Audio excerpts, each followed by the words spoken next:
Dalam kehidupan kita ada kalanya kita merasa terzolimi, merasa tersakiti dengan perkataan seseorang, perbuatan seseorang, yang mungkin dia sengaja atau mungkin dia tidak sengaja, lantas kita tidak suka padanya, kita marah kepadanya, dan kita tidak mau memaafkannya.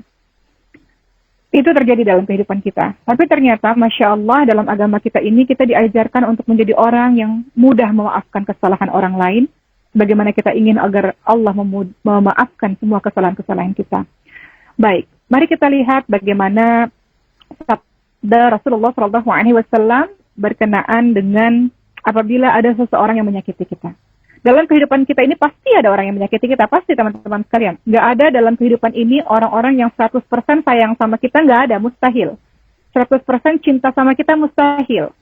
Yang namanya cinta pasti ada benci. Ada orang benci pada kita. Jangankan kita, Rasulullah SAW ada yang benci. Ada orang yang sayang sama kita, ada orang yang tidak suka sama kita, itu pasti. Ada orang yang bahagia melihat kita mendapatkan kenikmatan, ada orang yang iri dengki, itu pasti. Selalu seperti itu. Terkadang orang-orang ini mengucapkan sesuatu atau melakukan sesuatu yang membuat kita sulit memaafkan mereka. Tapi lagi-lagi hari ini kita belajar bagaimana Islam meminta kita untuk menjadi orang yang pemaaf. Apa kata Rasulullah SAW dalam hadis riwayat Abu Dawud dan Tirmidzi? Jika ada seseorang yang menghinamu dan mempermalukanmu dengan sesuatu yang ia ketahui ada pada dirimu, maka janganlah engkau membalasnya dengan sesuatu yang engkau ketahui ada padanya. Akibat buruk yang dia lakukan, biarlah dia menanggung. Rasulullah ingatkan kalau ada seseorang yang mengejek kita, menghina kita, dan kita tahu istilahnya, kita tahu kamu mengejek saya, menghina saya juga tahu loh kartumu, istilahnya. Saya juga tahu loh engkau ini sesungguhnya siapa, saya bisa aja buka aibmu. Tapi kata Rasul, kalau ada orang yang mempermalukan kita, menghina kita, dan kita tahu dia juga punya aib sebetulnya, apa kata Rasul? Jangan membalas hal tersebut. Dia melakukan hal buruk biar Allah yang membalasnya dan dia menanggung dosa-dosanya. Begitu pesan Rasulullah SAW. Tentu teman-teman sekalian sulit, berat bagi kita pada orang yang berbuat salah, menyakiti kita, berat bagi kita untuk memaafkannya. Rasa sakit hati, rasa dizolimi, berat bagi kita untuk memaafkannya. Pasti ada keinginan untuk membalasnya.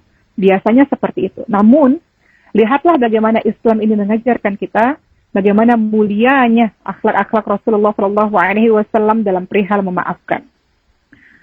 Teman-teman, ketika ada orang mencela, menjatuhkan, bahkan ada yang mengatakan fitnah itu lebih kejam dari pembunuhan. Ada orang yang mencoba mencemarkan nama baik kita, memfitnah kita, ghibah, membicarakan kita di belakang, atau perbuatan zalim lainnya terjadi pada diri kita. Padahal kita juga tahu sebenarnya ada kok keburukan dia, tapi kita tahan lisan ini untuk tidak membuka aib dia. Kita tidak balas dia. Kata Rasul apa? Biarkan. Apa yang dia lakukan itu perbuatan dosa. Dan dia akan menanggung dosa itu. Ingat kalimatnya, in ahsantum li anfusikum wa in asa'tum falaha. Kebaikan yang kita lakukan, kembali untuk diri kita. Kejahatan yang kita lakukan, kejahatan yang kita sendiri lakukan, kembali untuk diri kita. Jadi nggak usah repot-repot untuk membalas segala sesuatu, karena orang yang jahat, orang yang berbuat dosa, orang yang berbuat zalim, dia sedang jahat pada dirinya sendiri. Allah pasti akan balas dan dia sedang menganiaya dirinya sendiri. Itu sebabnya Rasul katakan jangan dibalas karena sesungguhnya dia menanggung dosanya. Oleh karena itu, hendaknya setiap muslim, setiap kita berusaha dengan pertolongan dari Allah agar kita hati bersih sehingga kita mudah memaafkan kesalahan orang lain. Kalau teman-teman tidak memaafkan perilaku buruk orang tersebut, teman-teman ingat bertahun-tahun dia jahat sama saya, dia lisannya menyakiti saya, sengaja maupun tidak sengaja. Perbuatan menyakiti saya. Yang rugi siapa? Yang rugi teman-teman. Teman-teman pikir bertahun-tahun, teman-teman marah bertahun-tahun, teman-teman dendam bertahun-tahun. Susah. Siapa yang susah? Diri sendiri yang susah. Hati kotor, pikiran kotor, susah. Sementara kalau teman-teman beramal saleh, menghafalkan Quran, melakukan perbuatan-perbuatan saleh, butuh hati yang bersih dan pikiran yang bersih. Tapi kalau hatinya yang kotor, benci, marah, dendam, yang rugi teman-teman sendiri. Karena ada kotor di sini. Begitu teman-teman sekalian. Oleh karena itu, apapun yang terjadi dalam kehidupan kita, kadang kita dengar satu, kadang kita dengar yang lain. Tidak semua isu yang sampai ke telinga kita itu kita terima mentah-mentah, lantas kita membenci seseorang. Kan ada begitu ya? Tahu nggak sih? Nih contoh. si fulan itu membicarakan kamu loh, katanya kamu begitu, begini, begitu, begini.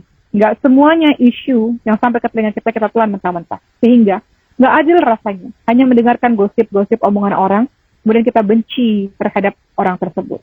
Jadi, apapun itu kasusnya yang membuat kita marah, membuat kita kesal, hendaklah lagi-lagi kita minta sama Allah, ya Allah bersihkan hati ini, mudahkan ya Allah dalam memaafkan, sehingga hati bersih, pikiran bersih, sehingga kita bisa fokus dalam melakukan amal saleh. Teman-teman sering bertemu kan orang-orang saleh yang wajahnya berbinar, bercahaya. Allah kasih cahaya pada wajah orang-orang saleh karena hati yang bersih, pikiran yang bersih. Hati yang bersih membuat beliau fokus dalam beribadah, membuat fokus dalam berbuat baik. Tapi hati yang kotor, ada iri, dengki, marah, dendam, akan terlihat juga dalam pancaran mata, akan terlihat juga dalam pancaran wajahnya. Teman-teman yang dirahmati oleh Allah Subhanahu Wa Taala, kenapa kita harus jadi orang yang pemaaf? Karena Allah menyukai orang yang punya sifat mulia itu, yaitu yang mudah memaafkan orang lain. Karena orang-orang yang seperti itu akan diberikan ganjaran, diberikan pahala.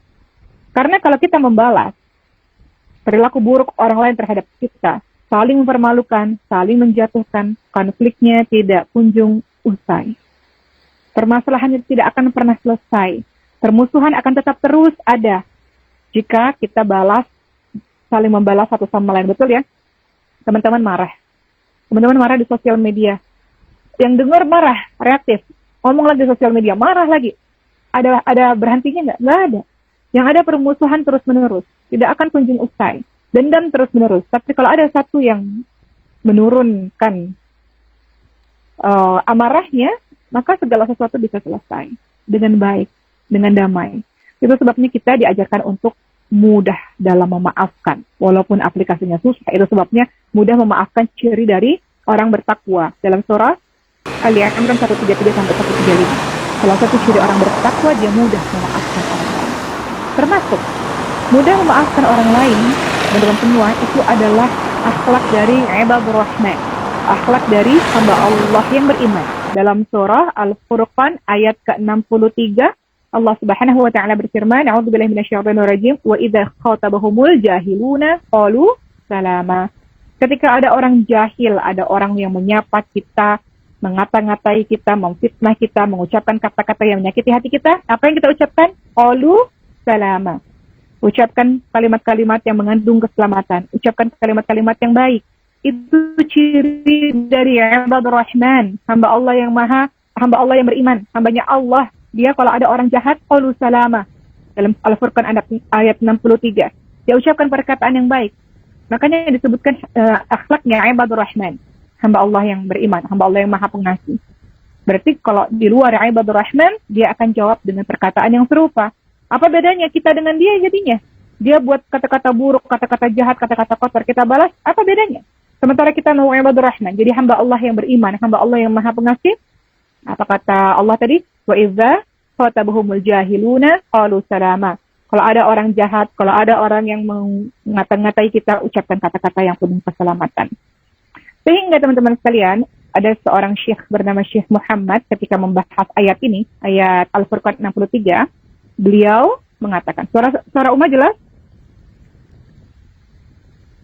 Baik, suaranya jelas ya. Suaranya kecil ya. Apakah suara Uma kecil? Atau jelas? Jelas, baik. Baik, saya lanjutkan, Uma lanjutkan. Kata Syekh Muhammad dalam surah Al-Furqan ayat 63, jika ada orang jahil yang mengejek, maka balaslah dengan mengucapkan doa kebaikan, semisal contohnya, jazakallah khairan. Jadi jawabnya malah jazakallah khairan, atau perempuan jazakillah khairan. Ketika ada orang jahat sama kita, orang mengejek-ngejek kita, orang jahil, kita jawab jazakallah khairan. Semoga Allah membalas kebaikan. Kita balas dengan doa, Masya Allah. Nggak semua orang bisa melakukan itu. Banyak ya kita lihat, ada juga beberapa orang yang nggak apa-apa kok, ikhlas, nggak apa-apa kok. Nggak apa-apa dia mau ngomong apa, nggak apa-apa. Alhamdulillah. Jazakallah khairan, jazakumullah khairan. Semoga Allah membalas kebaikanmu itu. Artinya ya semoga Allah kasih hidayah, semoga engkau tidak lagi mengucapkan hal-hal demikian kepada orang lain, semoga Allah mengubah akhlakmu dan sebagainya. Setelah kita ucapkan jazakallah khairan, jazakillah khairan, maka berpaling daripadanya. Tidak perlu berbicara dan melakukan hal-hal lainnya. Itu menurut Syekh Muhammad ketika beliau melihat surah Al-Furqan ayat 63. Ketika ada orang jahil, maka ucapkanlah salam, qulu salam, ucapkan kalimat yang penuh keselamatan. Apa maknanya? Kata Syekh Muhammad, maknanya adalah ya udah, ucapkan keselamatan, semoga Allah membalas kebaikan-kebaikanmu. Setelah itu pergi dan tinggalkan. Tidak perlu terlibat perdebatan panjang, debat kusir, marah dan sebagainya. Makanya Rasul katakan apa? Orang yang kuat adalah orang yang menahan marah. Bukan pandai bergulat. Orang yang paling kuat adalah orang yang menahan marahnya. Dalam menahan marah dan mudah memaafkan, itu ada ketawaduan, ada yang namanya lapang hati, berbesar hati, ada yang namanya kedewasaan dan kematangan, tidak mau terlibat dalam perbicaraan debat kusir yang tidak ada manfaatnya. Begitulah teman-teman sekalian. Berikutnya teman-teman lihat dalam surah Fussilat ayat 34 sampai 35, Allah Subhanahu wa taala berfirman yang artinya, tidaklah sama kebaikan dengan kejahatan. Tolaklah kejahatan itu dengan cara yang lebih baik. Maka tiba-tiba orang yang antaramu dan antara dia ada permusuhan, seolah-olah menjadi teman yang sangat setia.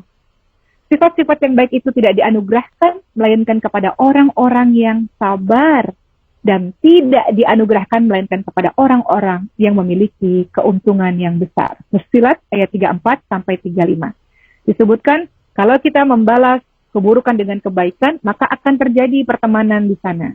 Terjadi kedamaian di sana, menjadi seorang teman yang sangat baik. Dan sifat-sifat pemaaf itu, sifat-sifat orang yang membalas keburukan dengan kebaikan itu hanya diberikan pada orang-orang yang sabar. Dan orang-orang yang sabar, kata surah Fussilat 34-35, dia mendapatkan keuntungan yang besar. Jadi gampang melihat orang sabar atau enggak dalam dia berinteraksi, dia mudah memaafkan, dan dia membalas keburukan dengan sebuah kebaikan. Masya Allah, banyak orang ketemu orang-orang salih-salihah seperti ini, Insya Allah.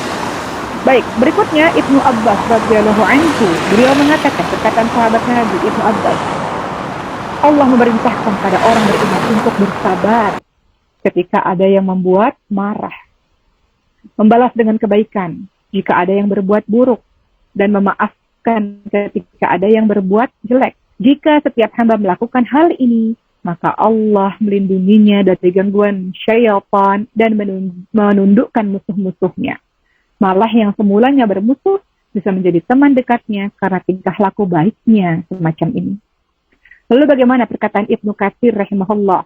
Ya, beliau mengatakan, namun yang mampu melakukan ini, melakukan apa nih? Melakukan dalam surah Fussilat tadi ya, membalas keburukan dengan kebaikan. Kata Ibnu Katsir apa? Orang-orang yang mampu melakukan ini, membalas keburukan dengan kebaikan, adalah orang-orang yang memiliki kesabaran yang luar biasa. Kenapa? Karena membalas orang yang menyakiti kita dengan kebaikan adalah sesuatu yang sangat berat bagi setiap jiwa. Nggak mudah. Apakah Uma yang berbicara ini mudah? Nggak mudah juga. Uma juga berusaha dan berjuang untuk itu misalnya. Maka minta sama Allah bersihkan hati dan mudahkan memaafkan. Karena ini berat bagi setiap jiwa. Tapi bisa dilakukan oleh orang-orang yang sabar luar biasa. Teman-teman lihat dalam surah Asy-Syura ayat ke-40. Allah Subhanahu wa taala berfirman, A'udzubillahi minasyaitonir rajim, "Faman 'asa wa aslaha fa ajruhu 'ala Allah." Maka barang siapa memaafkan dan berbuat baik, maka pahalanya atas tanggungan Allah Subhanahu wa taala. Barang siapa yang memaafkan dan berbuat baik, maka pahalanya atas tanggungan Allah. Mari kita lihat bagaimana kisah-kisah Rasulullah SAW dalam memaafkan kesalahan orang lain. Apa kata Siti Aisyah radhiyallahu anha? Beliau pernah mengatakan, Rasulullah SAW tidak pernah memukul dengan tangannya, tidak pernah memukul istri-istrinya, tidak pernah memukul hamba sahayanya, kecuali apabila berjihad berperang di jalan Allah Subhanahu wa taala. Dan kata Siti Aisyah, ketika beliau disakiti, beliau sama sekali tidak membalas orang yang menyakitinya, kecuali bila apa yang telah diharamkan oleh Allah Subhanahu wa taala itu dilanggar. Artinya kalau agama yang caci maki, perintah agama yang dinodai, maka beliau membalas karena Allah Subhanahu wa taala. Begitu teman-teman. Rasul nggak marah kalau dirinya dihina, tapi Rasul marah kalau agama ini dihina. Begitu pula dengan kita, kalau bisa. Ketika kita ingin mengikuti Rasulullah, Masya Allah, berat sekali. Tapi beginilah ajaran agama kita, Masya Allah. Ibnu Mas'ud radhiyallahu anhu, beliau pernah berkata, seolah-olah aku masih dapat melihat Rasulullah SAW ketika beliau menceritakan seorang nabi dari para nabi. Yaitu ketika nabi tersebut dipukul oleh kaumnya hingga menyebabkan keluar darahnya, dan nabi itu mengusap darah tersebut dari wajahnya sambil berdoa, "Ya Allah, ampunilah kaumku karena mereka tidak mengetahui." Hadis riwayat Bukhari Muslim. Apa maksudnya? Teman-teman sekalian, ingat kisah di negeri Taif. Rasulullah itu berdakwah di kota Mekah 13 tahun.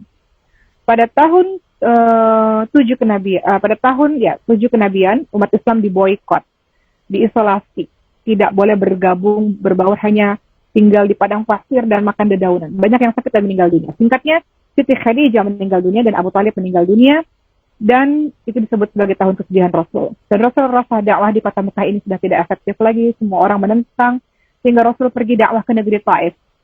Nah, ketika dakwah di negeri Taif, maka Rasul dipukuli, dilempar, berdarah Rasulullah SAW selama 10 hari di sana.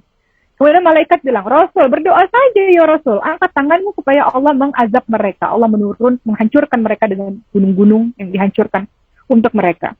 Apa kata Rasulullah SAW? Rasul tidak marah dan tidak berdoa seperti itu. Padahal bisa saja Rasul berdoa dan Allah dengan mudah mengazab mereka. Namun apa yang dilakukan Rasulullah SAW? Rasulullah mengangkat tangannya dan kemudian Rasulullah SAW berdoa. Agar apa? Agar ada anak keturunan mereka yang menyembah Allah SWT dan mereka melakukan perbuatan demikian karena mereka tidak tahu. Maka bahasanya Rasulullah, "Ya Allah, ampunilah kaumku karena mereka adalah orang-orang yang tidak tahu." Begitu pula dengan kita, teman-teman sekalian. Ketika ada orang buat jahat sama kita, yang harus kita lakukan adalah, "Ya Allah, ampunilah dia, semoga dia berhenti dari perbuatan maksiat dan tidak menyakiti hati orang lain. Dan ya Allah, berikanlah aku kekuatan untuk bisa memaafkan dia, karena dia nggak tahu." Orang berbuat buruk sama kita, teman-teman sekalian, mungkin dia nggak tahu, mungkin dalam pola pengasuhan bermasalah, ayah ibu keluarga yang bermasalah, mungkin dalam pergaulan dia bermasalah, mungkin dia nggak tahu ajaran agama, sehingga dia mampu melakukan hal seperti itu, karena dia nggak tahu. Dia nggak seberuntung teman-teman yang tahu ajaran agama Islam, yang belajar adab, belajar akhlak, belajar Quran. Dia nggak seperti teman-teman misalnya. Sehingga ketika ada orang jahat sama kita, dia nggak tahu akibat dosa apa yang dia lakukan. Dia nggak tahu bahwa fitnah dosanya luar biasa, kalau ghibah dosanya luar biasa, zalim dosanya luar biasa, dia nggak tahu. Makanya bahasanya Rasul, "Ampunilah kaumku," karena mereka orang-orang yang tidak tahu. Itu dimiliki oleh orang-orang yang punya sifat pemaaf dan penyayang, teman-teman sekalian. Jadi ada orang jahat sama kita, dia nggak tahu. Maka yang harus kita lakukan bukan marah, tapi kasihani dia dengan cara kasihani dan doakan dan sayangi dia. Ya Allah, dia nggak tahu, ya Allah. Makanya dia melakukan begitu. Mungkin backgroundnya dulu ya pernah disakiti orang lain sehingga dia punya perbuatan begitu. Dia nggak dapat pendidikan agama, jadi dia nggak tahu dampaknya begitu, teman-teman sekalian. Hal ini diceritakan dalam hadis Bukhari Muslim ya, tadi ketika Rasul berdoa, "Ya Allah, ampunilah kaumku karena mereka tidak tahu." Berikutnya, lihat bagaimana perilaku Rasulullah SAW pada orang yang berbuat kasar kepadanya. Ini diceritakan dalam hadis riwayat Bukhari Muslim. Dari Anas radhiyallahu anhu, ia berkata, "Saya pernah berjalan bersama Rasulullah SAW dan beliau mengenakan baju buatan negeri Najran yang kasar tepinya. Lalu ada seorang Arab Badui yang menemui Rasul lalu menarik selendang Rasul dengan sangat kuat. Rasul pakai selendang di lehernya Rasul, dia tarik dengan kuat oleh Arab Badui. Dan saya melihat lehernya Rasul terdapat bekas yang nyata karena tarikan dari orang Badui tersebut. Apakah Rasul marah, teman-teman sekalian? Dan orang Arab Badui itu mengatakan, "Wahai Muhammad, berikan kepadaku harta Allah yang ada kepada dirimu." Dipaksa seperti itu. Kemudian apa yang Rasulullah lakukan? Rasulullah menoleh dan tersenyum kepada orang Badui itu, dan sambil tersenyum Rasulullah menyuruh sahabat untuk memenuhi permintaan orang Arab Badui itu. Kenapa Rasul nggak marah? Kenapa Rasul memaafkan? Karena Rasul tahu orang Arab Badui tidak paham tentang akhlak, tentang adab, tidak paham pada saat itu. Sehingga Rasulullah tersenyum dan tidak marah. Dan justru memenuhi kebutuhan orang Arab Badui tersebut. Maka itu kita minta sama Allah punya perasaan seperti itu. Ada orang yang mulutnya kok jahat banget ya. Bisa-bisanya dia ngomong begitu karena dia nggak tahu dan dia nggak paham. Mungkin dia nggak tahu kalimat Allah dalam surah Al-Furqan 63 tadi tentang kita disuruh ucapkan perkataan yang baik. Mungkin dia nggak tahu dengan hadis Rasulullah Man kana yu'minu billahi wal yawmil akhir falyaqul khairan aw liyasmut, kata Rasulullah. Orang yang beriman kepada Allah dan hari akhir hendaklah berkata baik atau diam. Dia nggak tahu dan dia nggak pernah dengar itu mungkin, sehingga dia melakukan hal demikian. Begitu para Rasul. Jadi dengan begitu di kepala kita ini husnuzon kepada orang. Begitu teman-teman sekalian. Intinya adalah kita maafkan orang lain agar Allah memaafkan kita. Kita pun penuh dosa, penuh salah, yang kita harap agar Allah Subhanahu wa taala mengampuni kesalahan kita. Uma ingin bercerita beberapa kisah lagi sebelum kita menutup hari ini ya, karena mohon maaf Uma masuk agak terlambat dan teman-teman mau sholat Jumat. Kisahnya Siti Aisyah radhiyallahu anha sudah sering Uma ceritakan ini pada saat beliau difitnah karena beliau selingkuh. Beliau tertinggal dari rombongan, Nabi dan seluruh sahabat sudah pulang ke Madinah. Tiba-tiba ada seorang sahabat juga terlambat dari rombongan namanya Safwan radhiyallahu anhu. Kaget melihat Siti Aisyah radhiyallahu anha, kemudian disuruh naik ke kudanya, dibawa di pandu untanya oleh Safwan bin Mu'attal radhiyallahu anhu sampai di Madinah. Tersiar kabar karena ada orang munafik Abdullah bin Ubay bin Salul yang menyebarkan fitnah. Lihat Aisyah datang dengan seorang laki-laki, dia telah berselingkuh dan sebagainya. Satu Madinah hampir semuanya percaya. Padahal Siti Aisyah, seorang istri kesayangan Rasulullah yang sangat salihah, percaya dengan fitnah itu. Dahsyatnya fitnah luar biasa teman-teman sekalian. Membunuh karakter seseorang, mencemarkan nama baik seseorang. Dan Siti Aisyah nggak bisa berbuat apa-apa. Dan lebih luar biasanya lagi, ada seorang yang selama ini dibantu ekonominya oleh ayahnya Siti Aisyah, yaitu Abu Bakar As-Siddiq. Ada seorang namanya Mistah yang selalu dibantu ekonominya, dibantu nafkahnya, itu pun ikut-ikutan menyebabkan fitnah. Sehingga itu membuat Abu Bakar marah. Bahasa kita ini nggak tahu diuntung ya, nggak tahu balas budi. Saya sudah kasih kamu nafkah, memenuhi kebutuhan hidup kamu fitnah keluarga saya, istilahnya begitu. Kamu fitnah anak saya. Maka Abu Bakar As-Siddiq radhiyallahu anhu marah dan berjanji menghentikan pemberian nafkah itu karena marah. Anak saya difitnah dan kamu menebarkan fitnah itu, ikut-ikutan juga. Dan apa kata Allah Subhanahu wa taala? Apa teguran Allah Subhanahu wa taala atas perilakunya Abu Bakar As-Siddiq radhiyallahu anhu yang marah dan tidak memaafkan kesalahan Mistah dalam surah An-Nur ayat 22. Kalimatnya, dan janganlah orang-orang yang memiliki kelebihan dan kelapangan di antara kamu bersumpah tidak akan memberikan bantuan pada kaum kerabatnya, yaitu orang-orang yang miskin dan orang-orang yang berhijrah di jalan Allah Subhanahu wa taala. Kemudian Allah lanjutkan kalimatnya dengan kalimat apa? Wal ya'fu wal yasfahu ala tuhibbuna ay yaghfirallahu lakum wallahu ghafurur rahim. Apa kata Allah Subhanahu wa taala? Dan hendaklah mereka memaafkan dan berlapang dada. Apakah kamu tidak ingin bahwa Allah mengampunimu?